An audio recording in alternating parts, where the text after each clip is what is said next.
আগামীতে যেন পুরোপুরি তাদেরকে নির্মূল করা যায় রাজনৈতিকভাবে, সেইভাবেই আমাদেরকে কাজ করতে হবে। শেখ হাসিনার 15 বছরের ভয়াল স্বৈরাচারের পতন হতে না হতেই কি দেশে নতুন আরেক স্বৈরাচারের জন্ম হবে? সদ্য ক্ষমতায় বসে কি পুরনো মিত্রদের পিঠে প্রকাশ্য দিবালোকে ছুরি মারতে শুরু করেছে বিএনপি? যে জামায়াত শিবির বুকের তাজা রক্ত দিয়ে জুলাই বিপ্লবে সামনের সারিতে দাঁড়িয়ে স্বৈরাচারের পতন নিশ্চিত করল, আজ ক্ষমতার মসনদে বসেই তাদেরকেই কেন রাজনীতি থেকে চিরতরে মুছে ফেলার ভয়ঙ্কর ষড়যন্ত্র শুরু করেছে বিএনপি? মির্জা ফখরুলের একটি ভয়ঙ্কর ঘোষণায় আজ থমথমে পুরো দেশের রাজনীতি।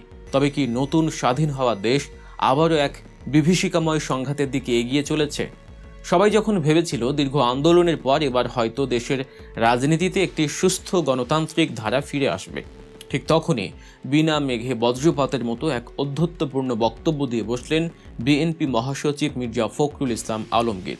ক্ষমতার দম্ভে অন্ধ হয়ে তিনি প্রকাশ্যেই জামায়াত ইসলামীকে টার্গেট করে এমন এক বিষোদ্গার করেছেন যা দেশের প্রতিটি বিবেকবান মানুষকে হতবাক করেছে। জামায়াতকে উদ্দেশ্য করে তিনি অত্যন্ত দাম্ভিকতার সাথে বলেন, দেশকে আবার ভিন্নভাবে তারা স্বৈরাচারের মধ্যে নিয়ে যেতে চায় কিনা সেই চিন্তা আমাদের করতে হবে। তাদের যে অতীত ইতিহাস আমরা সবাই জানি। দেশবাসী সচেতনভাবে তাদের প্রত্যাখ্যান করেছে। আগামীতে যেন রাজনৈতিকভাবে তাদের পুরোপুরি নির্মূল করা যায় সেভাবে আমাদের কাজ করতে হবে। লক্ষ্য করুন তার এই ভয়ঙ্কর কথাগুলোর দিকে। পুরোপুরি নির্মূল করা যায়, এই একটি শব্দ গত 15 বছর ধরে ফ্যাসিস্ট শেখ হাসিনা এবং তার দোসররা বিরোধী দলের উপর, বিশেষ করে জামায়াতের উপর প্রয়োগ করার চেষ্টা করে এসেছে। শেখ হাসিনা দিনের পর দিন স্বপ্ন দেখেছেন জামায়াতকে বাংলার মাটি থেকে মুছে ফেলার। শীর্ষ নেতাদের প্রহসনের বিচারে ফাঁসির কাস্টে ঝুলিয়েছেন, হাজার হাজার নেতাকর্মীকে গুম খুন করেছেন, আয়নাঘরে বন্দি করে রেখেছিলেন অমানবিক নির্যাতনের মাধ্যমে। কিন্তু শেখ হাসিনা কি পেরেছেন জামায়াতকে নির্মূল করতে? পারেননি। বরং ধ্বংসস্তূপের ভেতর থেকে ফিনিক্স পাখির মতো নতুন শক্তিতে, নতুন উদ্যমে জেগে উঠেছে বাংলাদেশ জামায়াত ইসলামী। আর আজ যখন ছাত্র জনতা রক্তের বিনিময়ে সেই ফ্যাসিস্ট শেখ হাসিনা দেশ ছেড়ে পালিয়েছে এবং বিএনপি ক্ষমতার স্বাদ গ্রহণ করেছে, তখন তারই একসময় রাজপথের মিত্র মির্জা ফখরুল ইসলাম আলমগীরের মুখে সেই একই নির্মূল করার হুঙ্কার। ক্ষমতার চেয়ারে বসার সাথে সাথে কি তাহলে আওয়ামী লীগের সেই স্বৈরাচারী প্রেতাত্মা বিএনপির ঘাড়ে ভর করেছে? প্রশ্ন হচ্ছে, হঠাৎ করে বিএনপির এই মাথা খারাপ অবস্থা কেন? কেন তারা দীর্ঘদিনের পরীক্ষিত মিত্রকে হঠাৎ করে রাজনৈতিকভাবে নিশ্চিহ্ন করতে চাইছে? এর পেছনের মূল কারণটি হলো ভয় এবং ক্ষমতা হারানোর চরম আতঙ্ক। গত জুলাই বিপ্লবে সাধারণ জনতার পাশাপাশি বাংলাদেশ জামায়াত ইসলামী এবং ইসলামী ছাত্র শিবিরের কর্মীরা যেভাবে রাজপথে বুকে রক্ত ঢেলে দিয়েছে, পুলিশের বুলেটের সামনে বুক পেতে দিয়েছে, তা দেশের সাধারণ মানুষের মনে এক বিশাল আস্থার জায়গা করে নিয়েছে।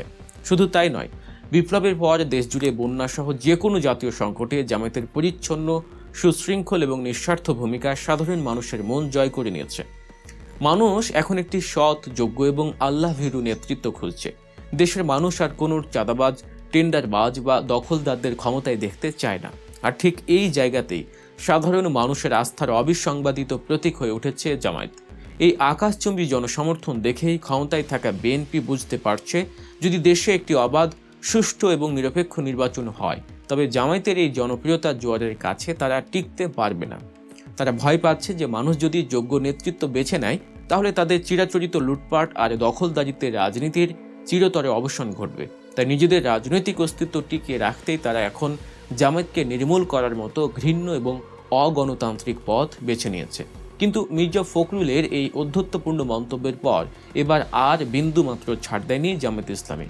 দীর্ঘ 15 বছর ধরে যারা জিল, জুলুম, অত্যাচার আর ফাঁসির দড়িকে পরোয়া না করে টিকে আছে, তারা যে কেবল ক্ষমতার দম্ভের ধমক শুনেই মাঠ ছেড়ে পালাবে, এমনটা ভাবা ছিল বিএনপির চরম রাজনৈতিক বোকামি। জামায়াতের আমির ডাক্তার শফিকুর রহমান অত্যন্ত শান্ত কিন্তু ইস্পাত কঠিন ভাষায় এর জবাব দিয়েছেন। তিনি পরিষ্কার জানিয়ে দিয়েছেন, আর সহ্য করা হবে না। দলের সেক্রেটারি জেনারেল মিয়া গোলাম পরোয়ার এক বিবৃতিতে ফখরুলকে স্মরণ করিয়ে দিয়েছেন যে এই ধরনের উস্কানিমূলক কথা কোনো সুস্থ রাজনীতির ভাষা হতে পারে না। জামায়াত আমিরের দেয়া বার্তাটি ছিল অত্যন্ত গভীর এবং তাৎপর্যপূর্ণ। তিনি বলেছেন, যারা মিত্রের মুখোশ পরে পেছন থেকে ছুরি মারতে চায় তাদের আসল চেহারা জাতি আজ চিনে ফেলেছে। কোনো দল যখন আদর্শ, যুক্তি এবং নৈতিকতা দিয়ে তার রাজনৈতিক প্রতিপক্ষকে মোকাবিলা করতে ব্যর্থ হয়, ঠিক তখনই তারা এমন উস্কানিমূলক এবং নির্মূলের রাজনীতি শুরু করে।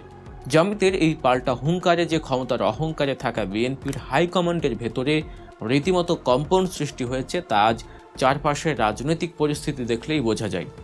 জামায়াত স্পষ্ট জানিয়ে দিয়েছে তারা শান্তি চায়, কিন্তু এর মানে এই নয় যে তারা দুর্বল। শুধু কথার লড়াই নয়, মির্জা ফখরুলের এই নির্মূল প্রজেক্টের প্রভাব ইতিমধ্যেই রাজপথে পড়তে শুরু করেছে। কেন্দ্র থেকে জামায়াতকে নির্মূলের ডাক দেওয়ার পরপরই সারা দেশের বিভিন্ন জায়গায় শুরু হয়েছে পেশি শক্তির মহড়া। গোপালগঞ্জে সম্প্রতি যে রক্তক্ষয়ী সংঘর্ষ হয়েছে, সেখানে ছাত্রদলের ক্যাডাররা জামায়াত এবং শিবিরের কর্মীদের উপর বর্বর হামলা চালিয়েছে। ঢাকা বিশ্ববিদ্যালয় সহ দেশের প্রতিটি বড় বড় শিক্ষা প্রতিষ্ঠানে এখন ছাত্র দলের একচ্ছত্র আধিপত্য কায়েমের চেষ্টা চলছে। তারা চাইছে পুরনো আমলের সেই হল দখল, সিট বাণিজ্য আর টেন্ডার বাজির রাজনীতি আবার ফিরিয়ে আনতে। যে ছাত্র জনতা এবং শিবিরের কর্মীরা জুলাই আগস্টের সেই ভয়াল দিনগুলোতে পুলিশের টিয়ার শেল আর স্নাইপারের গুলির সামনে দাঁড়িয়ে স্বৈরাচারের পতন নিশ্চিত করেছিল, আজ ক্ষমতার মদদপুষ্ট হয়ে তাদেরকেই বেছে বেছে টার্গেট করা হচ্ছে। এটি কোনো বিচ্ছিন্ন ঘটনা নয়। বিএনপি মনে করছে ক্ষমতায় থাকার সুবাদে পেশি শক্তি আর রাষ্ট্রীয় ক্ষমতার অপব্যবহার করে তারা আদর্শবাদী এই ছাত্র শক্তিকে দমিয়ে রাখবে। কিন্তু তারা একটি বড় সত্য ভুলে গেছে। বাংলাদেশ ইসলামী ছাত্র শিবির কোনো ভাড়াটে আনা ক্যাডার বাহিনী নয়, তারা একটি সুনির্দিষ্ট আদর্শের উপর প্রতিষ্ঠিত, যারা স্বৈরাচারী হাসিনার বুলেটের সামনে বুক পেতে দিতেও দ্বিধা করেনি। তাদের লাঠি আর আমদা দিয়ে ভয় দেখানো কখনোই সম্ভব নয়। জামায়াত বারবার প্রমাণ করেছে তারা দেশের জন্য, দশের জন্য রাজনীতি করে। তারা চায় না নতুন বাংলাদেশে আবারও কোনো ভ্রাতৃত্বঘাতী সংঘাত হোক, রক্ত ঝরুক। তারা দেশের মানুষের কথা ভেবে, একটি সুন্দর ভবিষ্যতের কথা ভেবে এখনও চরম ধৈর্য ধারণ করে আছে। কিন্তু ধৈর্যেরও একটি সীমা আছে। যখন সেই বাঁধ ভেঙে যাবে, তখন পালানোর পথ খুঁজে পাবে না এই দখলদারেরা। বাংলাদেশের মানুষ আজ অনেক বেশি সচেতন। তারা নিজ চোখে দেখেছে 15 বছরের প্রবল পরাক্রমশালী স্বৈরাচার কিভাবে চোখের পলকে ধুলোয় মিশে যায়। এখন ক্ষমতায় বসে বিএনপি যদি নিজেদের ভুল সংশোধন না করে, যদি তারা জামায়াতকে দিয়ে এই নোংরা নির্মূলের খেলা বন্ধ না করে, তবে এদেশের জনগণই তাদের উপযুক্ত শিক্ষা দেবে, এমনটাই মনে করছে জামায়াত ইসলামী। দম্ভ আর অহংকার করে গিয়ে কোনোদিন ইতিহাসের পাতায় টিকতে পারেনি, আগামীতেও পারবে না। ভোট ইঞ্জিনিয়ারিং করে বা পেশি শক্তি দিয়ে ক্ষমতা কুক্ষিগত করে রাখার স্বপ্ন এদেশের মানুষ আর কখনো পূরণ হতে দেবে না। মির্জা ফখরুলের এই আচরণের পর দেশের রাজনীতিতে এখন নতুন মেরুকরণ শুরু হয়েছে। রাজপথের বন্ধুদের রক্তের উপর পাড়া দিয়ে তাদের আত্মত্যাগকে অস্বীকার করে যে ক্ষমতা ধরে রাখার চেষ্টা চলছে, তার পরিণতি দেশের জন্য কখনোই মঙ্গলজনক হতে পারে না। রাজনৈতিক বিশ্লেষকদের অনেকেই মনে করছেন ফখরুল সাহেবের উচিত তার এই অরাজনৈতিক এবং অধ্যত্বপূর্ণ মন্তব্যের জন্য জাতির কাছে এবং জামায়াতের কাছে নিঃশর্ত ক্ষমা চাওয়া। দর্শক, আপনারা কি মনে করেন? ক্ষমতার দম্ভে বিএনপি এই জামায়াত নির্মূলের হুমকির পর জামায়াতের আসলে কি ধরনের পদক্ষেপ নেওয়া উচিত? তাদের কি এখনও ঐক্যের আশা রেখে ধৈর্য ধারণ করা উচিত, নাকি রাজপথে নিজেদের শক্তির প্রমাণ দিয়ে এই অধ্যত্বের জাত ভাঙা জবাব দেওয়া উচিত? মির্জা ফখরুলের কি উচিত তার এই ভয়ঙ্কর ভুল স্বীকার করে জাতির কাছে ক্ষমা চাওয়া? আপনাদের মূল্যবান মতামত অবশ্যই নিচের কমেন্ট বক্সে লিখে জানাবেন। ভিডিওটি ভালো লেগে থাকলে লাইক ও শেয়ার করে সবাইকে সত্য জানার সুযোগ করে দিন।